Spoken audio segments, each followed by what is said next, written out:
Assalamu alaikum. Many other Americans have Muslims in their families or have lived in a Muslim majority country. I know because I am one of them. But my father came from a Kenyan family that includes generations of Muslims. As a boy, I spent several years in Indonesia and heard the call of the azan at the break of dawn. I have known Islam on 3 continents before coming to the region where it was first revealed. That experience guides my conviction. You are absolutely right that John McCain has not talked about my Muslim faith.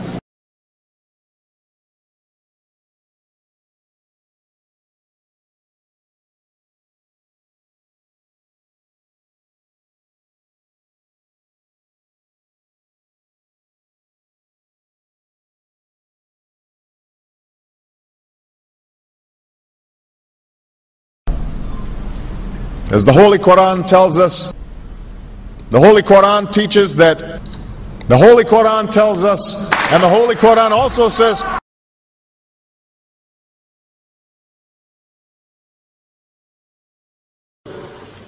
we will convey our deep appreciation for the Islamic faith, which has done so much over the centuries to shape the world. I would like to speak directly to the people and leaders of the Islamic Republic of Iran. Their great and celebrated culture. Over many centuries, your art, your music, literature, and innovation have made the world a better and more beautiful place. We know that you are a great civilization, and your accomplishments have earned the respect of the United States and the world. I also know civilization's debt to Islam. It was Islam at places like Uluzar that carried the light of learning through so many centuries, paving the way for Europe's Renaissance and Enlightenment. It was innovation in Muslim communities that developed the order of algebra, our magnetic compass and tools of navigation, our mastery of pens and printing, our understanding of how disease spreads and how it can be healed. Islamic culture has given us majestic arches and soaring spires, timeless poetry and cherished music, elegant calligraphy, and places of peaceful contemplation. They have fought in our wars, they have served in our government, they have stood for civil rights, they have started businesses, they have taught at our universities, they've excelled in our sports arenas, they've won Nobel Prizes, built our tallest building, and lit the Olympic torch. And when the first Muslim American was recently elected to Congress, he took the oath to defend our Constitution using the same Holy Quran.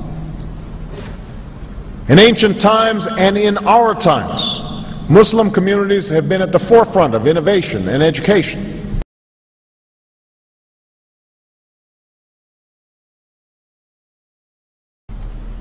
Islam is not part of the problem in combating violent extremism. It is an important part of promoting peace.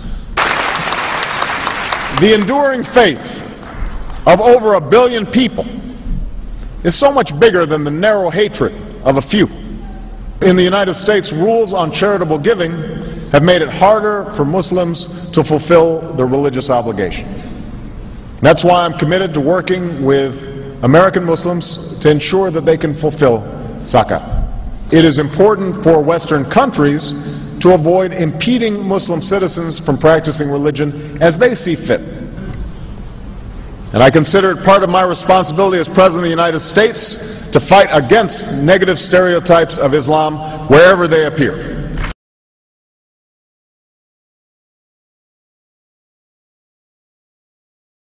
We are no longer a Christian nation. We do not consider ourselves a Christian nation. The United States has been enriched by Muslim Americans. Since our founding, American Muslims have enriched the United States. Islam has always been a part of America's story. There is a mosque in every state in our union, and over 1,200 mosques within our borders. One of the points I want to make is that if you actually took the number of Muslims Americans, we'd be one of the largest Muslim countries in the world. Let there be no doubt, Islam is a part of America.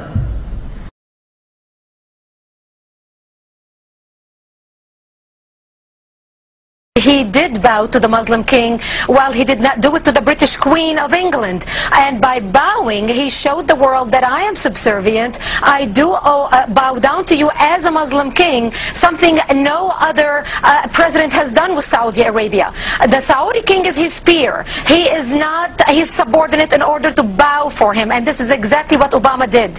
Usually it is out of respect that someone would nod his head when bowing to royalty, and the ladies will give curtsy. But Obama went beyond what is required as a head of state and bowed to the Saudi king, and that's unacceptable. It sent the wrong symbol. When you say it sends the wrong signal, what signal do you think it sends?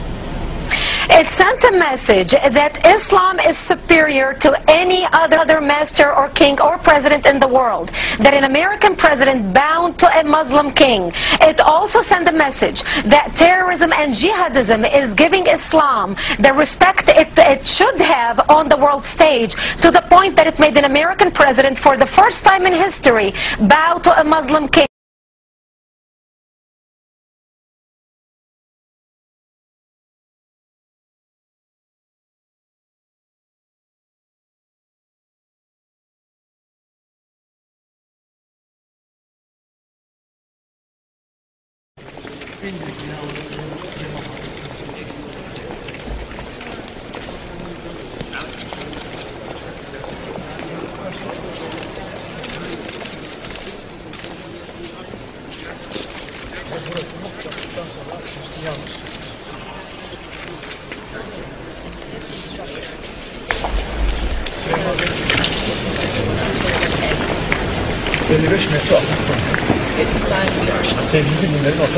And this is a common thought shared by all the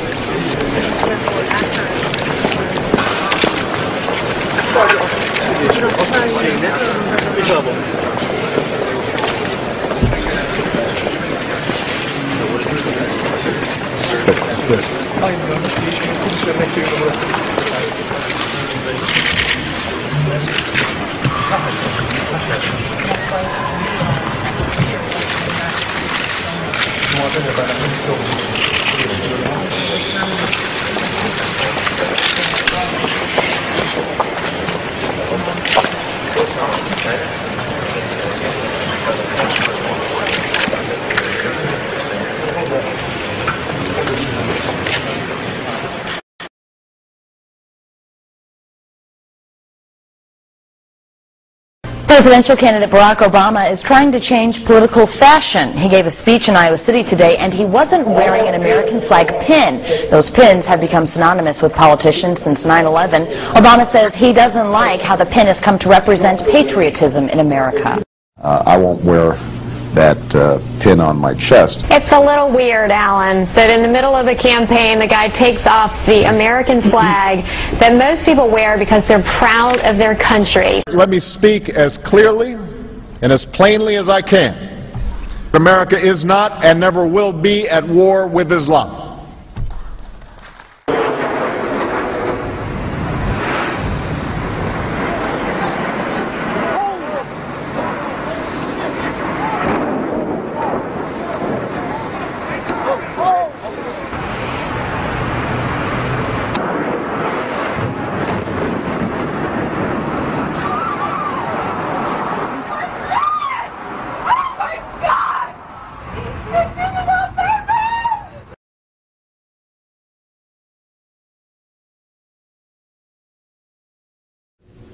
Thank you. And Eid Shoma Mubarak.